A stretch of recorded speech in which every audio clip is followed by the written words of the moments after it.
It's a vision thing. Dude, really? See? Now that's gangster, bitch.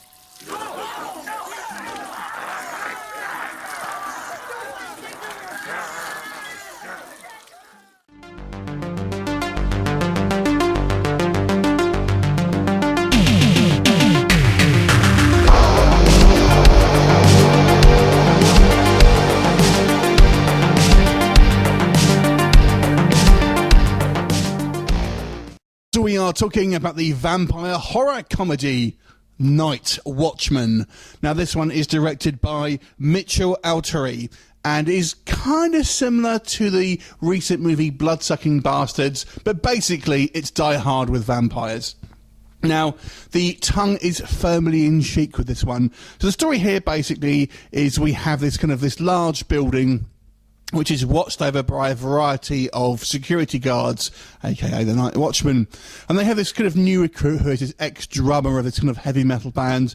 And it's essentially his first day, and he's kind of getting to know everyone. But it also happens with the day that this mysterious coffin turns up that happens to house the body of this very famous clown who happens to be a vampire. He wakes up, of course, and chows down on the residents, turning them into vampires, and sooner rather than later, the whole area of Baltimore is overrun by bloodthirsty vampires. And it's up to these Night Watchmen to kick ass, take names, and save the day.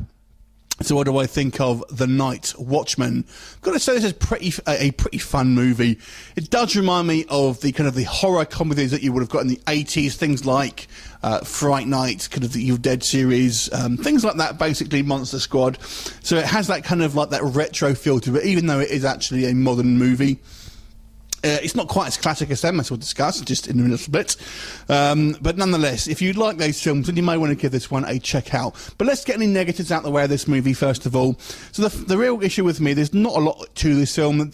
Those kind of movies that I've mentioned actually had more of a story arc here. There isn't really much here. It's just kind of like the vampires turn up and it's just defending wave after wave. And that's pretty much it.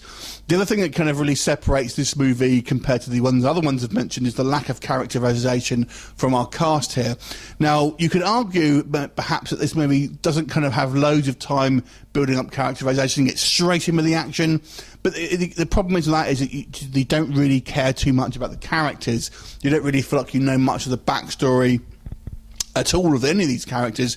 You do get a bit of kind of exposition and kind of reveals throughout the film, but nonetheless, they're not really fully formed characters, and they're not really fleshed out as we kind of go through the movie.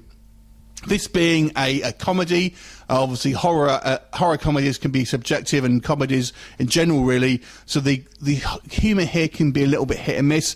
I did find a lot of the jokes funny, but there are obviously a few that I think will kind of fall flat for a lot of people, and it does err on the sides of misogynistic just a little bit. On the plus side here, there's plenty of gore in this movie. It's quite violent. It does have some kind of neat sort of touches and kind of amusing things. Now, we talk about the comedy, so here's one of the things that they've added. So to add this extra layer to the vampire mythology, it turns out that when you kill a vampire, according to this film, they let off big old farts when they die. So that's the kind of humour we're talking about here. However, there are quite a lot of jokes that I did sort of kind of find funny, and they're quite often the smaller moments, the little exchanges kind of between the characters, things like that. But some of the jokes that you've seen done before, you know, they kind of get into a car and there's the one black character, and everyone just assumes he can kind of like, you know, hotwire the car, and we've seen that joke done a few times before. But there are some jokes that I feel were genuinely funny. And then overall, on the subject of fun, it does have quite a fun, kinetic, lively feel to it. You're never kind of lying around waiting for something to happen. There's always, you know, an action sequence or something funny that's going to happen within the next kind of few minutes. So this one was never boring. And even though I didn't kind of feel like the characters were particularly well developed, I have to say, I did kind of, you do get a kind of a good banter between them, so it feels like they obviously got on behind this, you know, behind the, in real life, basically, and that's obviously translated into screen. The effects and stuff, the gore here, you know, on the cheaper side, but I feel it is effective. You know, having these kind of vampire clowns is quite fun. It's difficult to tell. He kept forgetting the main one. He was like, "Oh, is that the main one?" Oh no, it's kind of hard to tell sometimes. You know which one's which and everything. But the makeup I thought was quite good. Plenty of gore here. And some quite good use of different kind of things these guys pick up about the movie. Overall, like I say, even though this wasn't by no means a classic, it's quite a fun film and adds a kind of a good kind of entry to the kind of the horror catalogue of movies that we've kind of seen beforehand. And while it doesn't quite hold up compared to the things like Fright Night, it's nonetheless a pretty decent movie that you kind of might enjoy if you do like those type of films. So overall, I'm going to give this movie a 6.5 out of 10. Have you seen it? What did you think of it? Leave me a comment. I'll leave and look forward to you next time. Bye for now.